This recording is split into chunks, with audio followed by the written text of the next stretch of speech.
नवा अध्याय राज विद्या व राज गुह्या योग। वो मार्ग जो राजसी ज्ञान दे तथा राजसी गुप्त भेद दे, इसके द्वितीय श्लोक में ही इस अध्याय की व्याख्या है।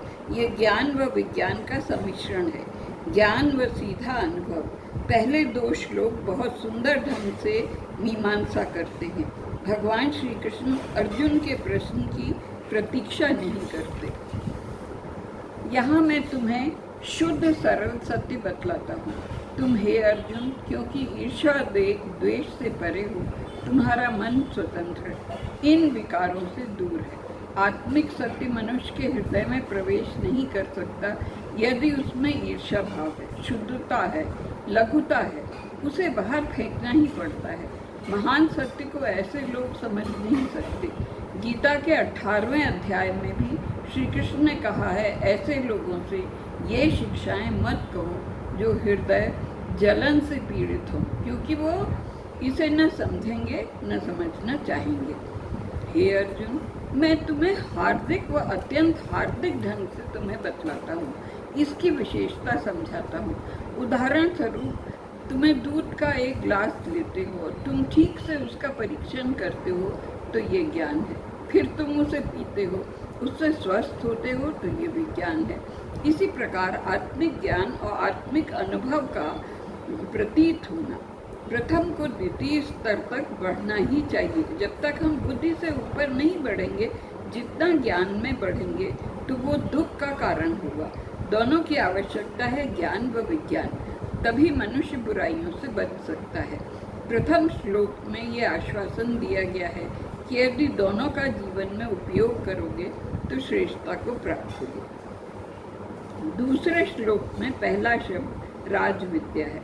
विद्या का अर्थ है विज्ञान, साइंस, कोई रहस्य नहीं रहता। राज विद्या का अर्थ है शारीरिक ज्ञान, मानसिक ज्ञान और अनेक प्रकार की सर्व विद्याएं।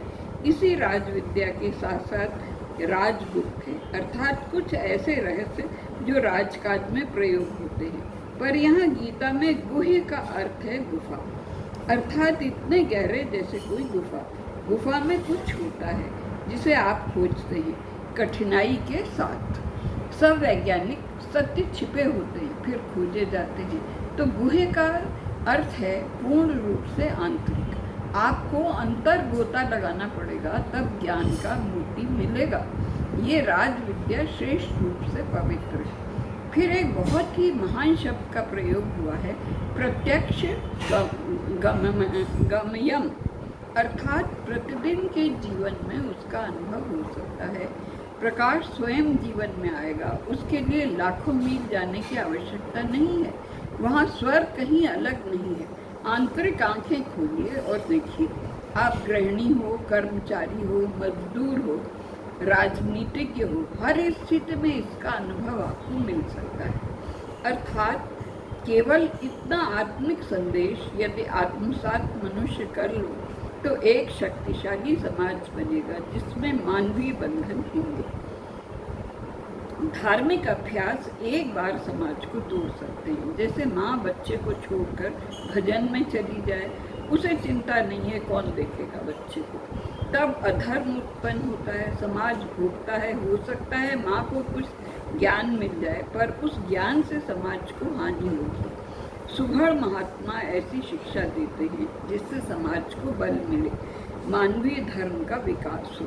गीता बारंबार इस धर्म को बतलाती है, साथ में अमृत का ज्ञान देती है। कुछ समाज के नियम बतलाएंगे, अच्छे नागरिक होना समझाएंगे, कुछ सांसारिक ढंग सिखलाएंगे, पर गीता धर्म व अमृत दोनों सिखलाती है।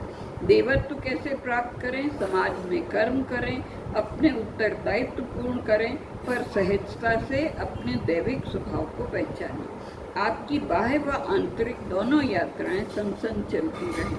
श्री कृष्ण कहते हैं, व्यवहार में अति सरल है, कठिन कुछ भी नहीं है।